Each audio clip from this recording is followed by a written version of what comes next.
Hey, what's up, everyone? My name is Lionel, and I'm your host for LT Productions. You are watching Speak Up. This is a more topical type of section of my channel that I like to talk about different things that are going on in the entertainment world, government, and life. I appreciate everyone for coming to my channel. Please like this video and also subscribe. You can leave your comments below. But today we're going to be talking about the state of Black reality TV. I've been wanting to talk about this for a long time, but I just felt like it was kind of going to be on deaf ears. I have a smaller channel, and I needed a bigger vessel to help push this out. And it's in the vessel of Mr. Preston Mitchum. He wrote an article in Essence magazine, and the whole title of it is "We Built the Culture." But where's the investment? Where's the return? And I want to talk about that. So, let's speak on it. Okay. Mr. Preston Mitchum. I was first introduced to him on the hit reality show, Summer House, Martha's Vineyard. Summer House, Martha's Vineyard ran for 2 seasons on Bravo, and then it went on pause. And since then, there's been no update. We haven't heard if there's any changes, but they call it a pause. And we're going to get into it with this article that he wrote in Essence magazine. But it's just like they get put on pause and then they go into the land of never to speak to anymore. And it happens to a lot of what we like to call, what we know is Black entertainment, Black reality shows. What's up with that? So let's get into this article. Inside the reality TV landscape that Black stars shaped, how the networks are failing to meet the moment. Black reality television is in a state of paralysis. Across networks, unscripted shows centering Black millennials, messy, joyful, aspirational, complicated, are being quietly paused.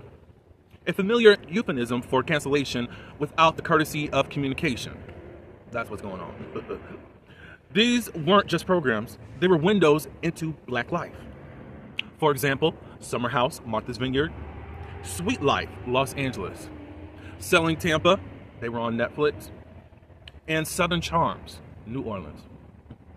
They offered more than the standard drama and infighting. They had purpose, they had community, they had range. So why are they gone?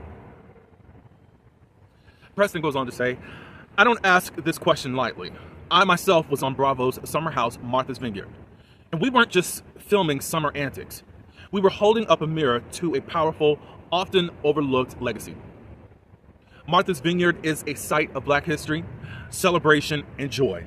Something Mara Brock, Akil, from Forever, that's a TV series that's on Netflix, Girlfriends, The Game, and so much more, also beautifully captured on Netflix. Our cast was full of Black millennials navigating friendship, conflict, heartbreak, and ambition. It resonated because it was real. We weren't roles, we were full people, with our imperfections, our laughter, our beauty, our love, and our occasional annoyance. And the audience felt it. Rarely does a day go by without someone stopping me on the street, at a restaurant, or in a bar saying they missed the show. I miss it too. They're praying for its return, or my favorite, who do we need to talk to get back on air? Here's the truth. I don't know. And I honestly don't believe it's something they can fix. Because it's not just about me or our cast, it's about something deeper. It's about whether networks truly believe our stories matter. Whether they think we're worthy of a spotlight, a platform, a chance to shine. That's why the abrupt pause felt so personal. Not just to us on the show, but to Black viewers who finally saw themselves reflected in a space that didn't flatten or exploit us. Okay, as writer and pop culture commentator Carlos J. Harris, shout out to him, put it, Summer House Martha's Vineyard was the first show of its kind on a major network that showcased a Black millennial friend group past college years. Bravo putting the show on pause right now felt like a slap in the face. And Preston says he's not wrong. The show was more than drama and vacation aesthetics. It was a cultural backdrop that deserved time to breathe. That's it. But too many black-led shows are expected to deliver instant magic without the runway it takes to build legacy. That's true. You don't get a cultural moment without commitment. Preach. 3 seasons is often the runway it takes for a show to hit its stride, but too often our shows aren't even given a full breath before they're cut off. Instead, we're watching a slow, quiet rollback.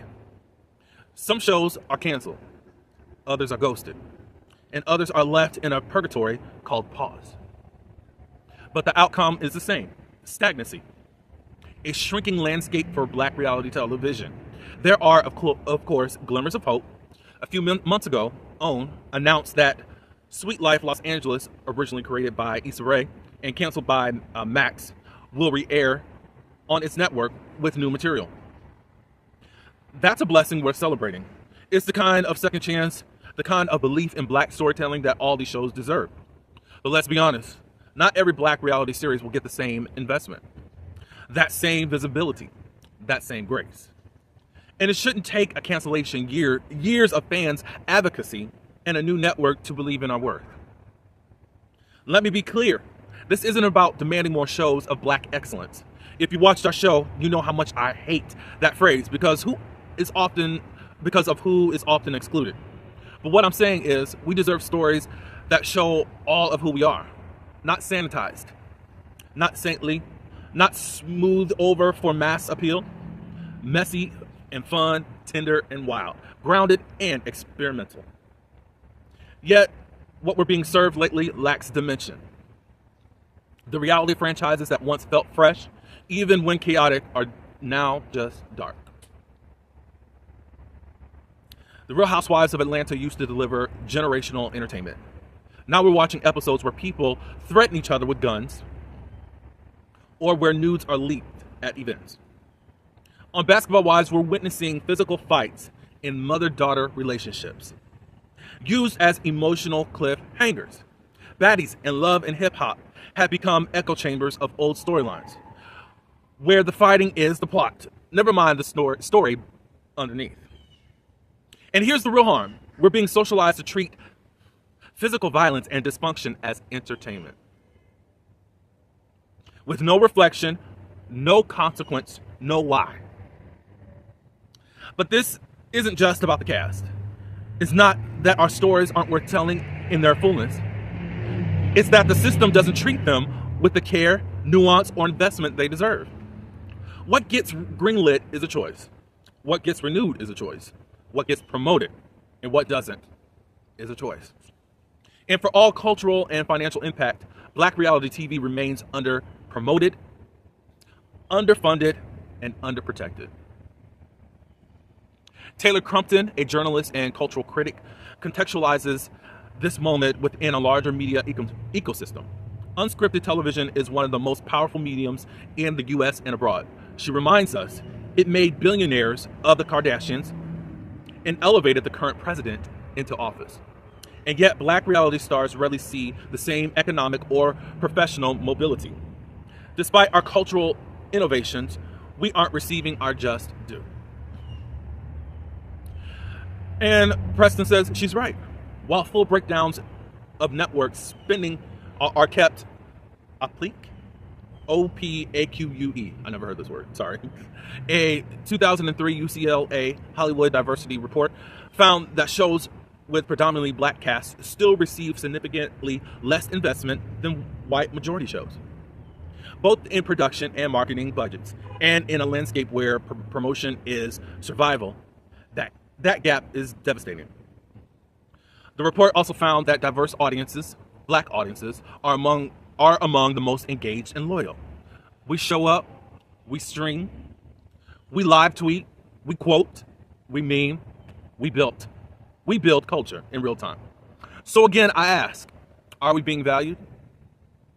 Let's not pretend white reality stars aren't so messy or problematic.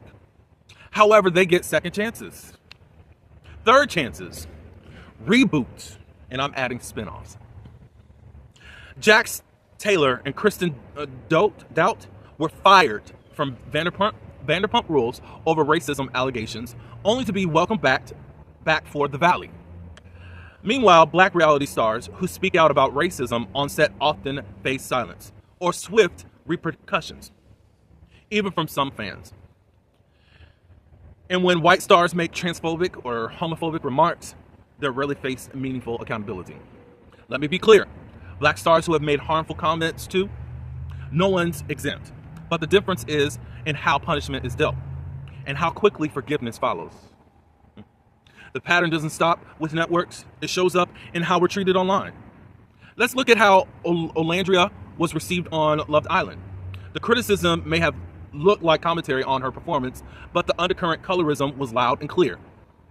Dark-skinned black women are still held to harsh standards, and it shows. Even now, when some of us get brand deals or magazine covers, it doesn't erase how bias shaped the conversation to begin with. Visibility isn't immunity. It's just a spotlight on how society responds to us when we take up space. And yet, despite all of this, we keep showing up. We are the cultural engine of reality TV, period. The iconic phrases, ours. The gifts that keep timelines alive, ours. The reads that launch 1,000 think pieces, ours. From Nene Leakes to Tiffany New York Polar. From Candy Burris to Omarosa, black reality stars, especially black women, have defined the genre. We didn't join the culture, we made it. We have to rethink how we measure success and support, and we shouldn't have to go viral to be taken serious, my God, today. We shouldn't need to be breakout stars just to be seen as worthy. We shouldn't have to perform pain or spectacle to prove our humanity. And yet the blame often falls on us. If y'all supported the show, it wouldn't be canceled. That argument is tired. It individualizes a structural problem. It shifts the burden of success onto our backs when networks, marketers, and platforms should be held accountable too. But we still have a role to play. We have to watch our shows. We have to talk about them. We have to demand more. Not just of the cast, but of the institutions that shape what gets seen and what gets buried. We have to support the black folks behind the camera too. The showrunners, the editors, producers, stylists, creatives, the entire machine, because black reality TV isn't dead. It's just underfed, undersupported, undervalued. But it doesn't have to stay that way. We're at a turning point. If networks invest in us, our stories, our teams, our creativity, we can thrive. But it will take more than a tagline. It will take resources. It will take consistency, because this much is true. Black people are the culture. We shape trends, we move the needle. We influence everything from speech to style, humor to hustle. And we deserve every chance to show just how beautiful, dynamic, and iconic we've always been. So the question remains, when will networks invest in us the way they always invested in them? The culture deserves an answer, and so do we. Preston Mitchum is a former cast member on Bravo's TV's Summer House, Martha's Vineyard. He's an attorney, entrepreneur, and writer whose work focuses on the intersections of racial justice, gender equity, and LGBTQ plus rights. Thank you, Mr. Preston. And I just echo what you have to say. I think it's quite a disgrace of how many shows get canceled versus the other races and other cultures that get to remain on shows, whether they're mediocre or not. Somehow they get better ratings. How? I don't know. We have others that are very problematic, and they keep getting renewed and renewed and renewed and renewed and renewed again.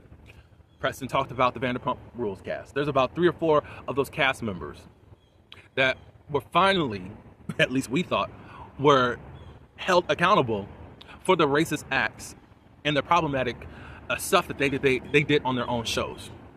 In earlier seasons of Vanderpump Rules, they ended up targeting this black girl and being very, very, very cruel to this woman and profiling her. Yet you guys fire her during the BLM movement, and as soon as it was over, you rehired them back and gave them a spinoff. Jax Taylor, outside of even getting a spinoff, he's been able to go on House of Villains, and I believe on Traitors. And it's just not the racist stuff. He's been problematic since the beginning. Y'all still praise James Kennedy, who has been alleged to being an abuser, a domestic, how can I say this? He beats women. Now, the latest one, as far as the allegations, were taken back.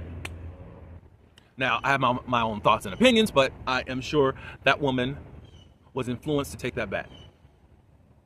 He's known to have a drinking problem. Are we going to see this man at BravoCon?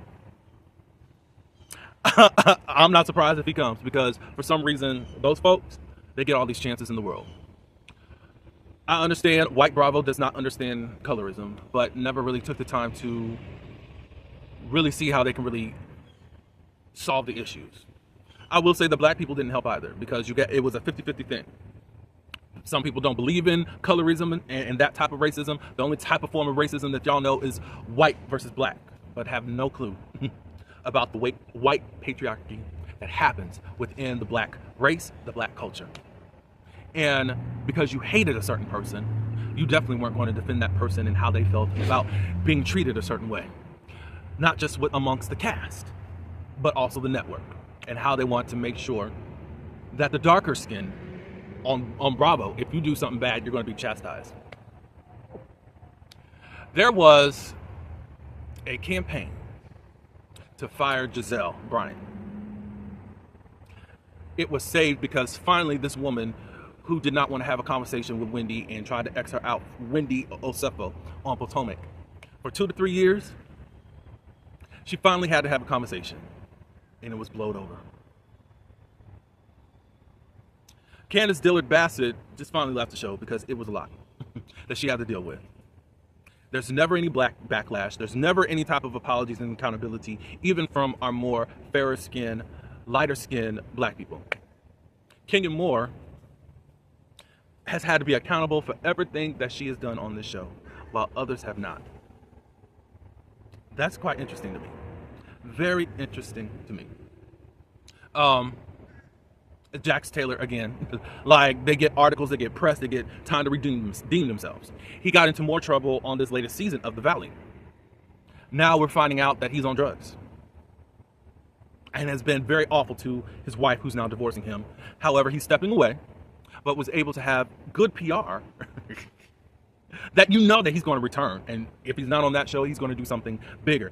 He still gets to be redeemed no matter how much of a problem he is and how much of a terrorist he is. That's crazy. But outside of that, let's talk about the Braxtons. The Braxtons have just let us flat out know when they took that strike because of the pay that they were getting. And you know, the Braxtons was carrying WeTV on their backs. Possibly Love and Lockup are probably, they could be neck to neck, but that's a different type of reality TV, if you want to call it that, if that's where we're going to go. But for all this time, they were disrespected and were paid minimal. We can go back to the Real Housewives of Atlanta. I think they had 2 strikes. Season 3, they had to hire a lawyer because of, well, I don't know if they did a strike that year, but they at least had to hire a lawyer so that they could try to get more money. Yet you have Ramona Singer claiming that the Real Housewives of New York put the housewives genre on the map. I disagree. I don't even think that Atlanta has gotten its full appreciation and flowers. We talk about it, boy, but we had the highest ratings. But season 5, they were on strike because they were done with how they were treated as far as even money-wise. Now, I think that New York got more promotion and more marketing. But there's so many brand deals. Now you're seeing different housewives there doing commercials. If you think about Kardashians, they are probably the most successful. As far as we know, as far as I know, they are the first ones to ever get exclusive rights where they can control the edits. They have their own show on Hulu, Disney Plus, ABC. They have rolled out the carpet for them to have full control of their edits. What is that? Like, a reality show controlling how reality is going to be. Like, I mean, that's power. That's power, and I don't think that all the power should be just in the hands of the Kardashians, especially when they're influenced by our culture themselves. And this is not a knockdown with the Kardashians. today. That could be for another video, but I'm just stating the facts. You put in so much value in these whiter shows. I'll just say it that much. And as Preston was just talking about how dark it gets, y'all don't care about people getting bullied and getting beat. Y'all will still air the show. Y'all will still exploit it for ratings. Y'all don't care about people being threatened by guns and doing nothing about it. It's quite crazy. Yeah, there needs to be a change. Do I think some people deserve redemption? Possibly. Are you really working on yourself, though? Or just laying low and then coming back and stirring up more mess? Again, Vanderpump Rules is just a perfect example of someone that you know. It doesn't matter what they do. They still get to be stars. Other people you just don't get heard of ever again. So, again, Mr. Preston, thank you for bringing this out and bringing this to light. Candy and the Gang should not have been canceled. Because, again, if some people are thinking that it got canceled because of what we know, that there were some shootouts and there was some liability risk, but you had a whole cast member do that, and who threatened somebody with a gun, and you kept her on and lied and said that you had an investigation.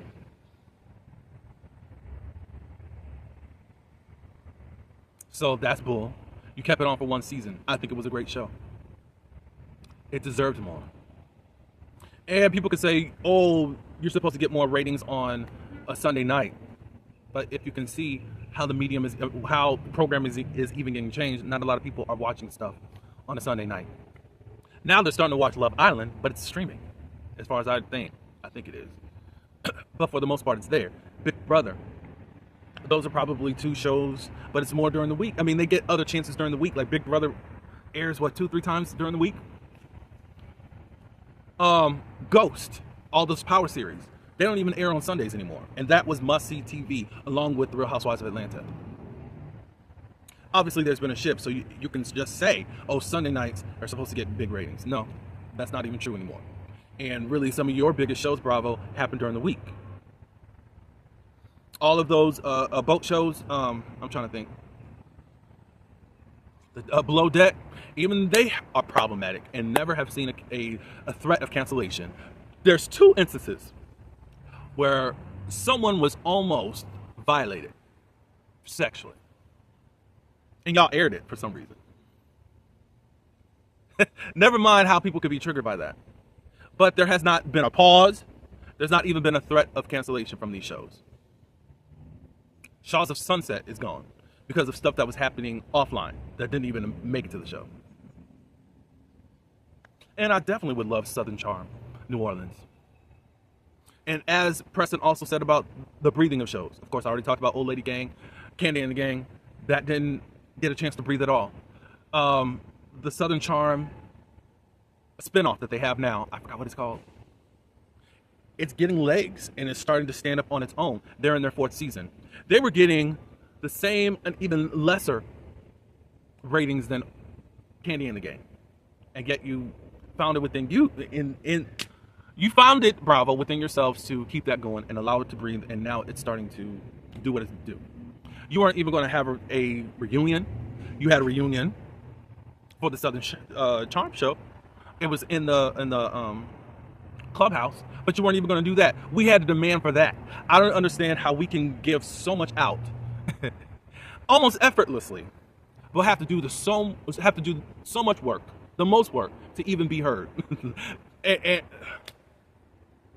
that's another thing what Preston was talking about.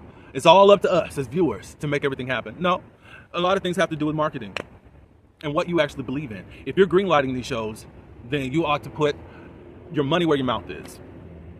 And I felt like some of this stuff was just for BLM. And now that that's over, now you got that McDucky, whatever that show is, where one of the cast members has been found out that he's racist, or said racist remarks.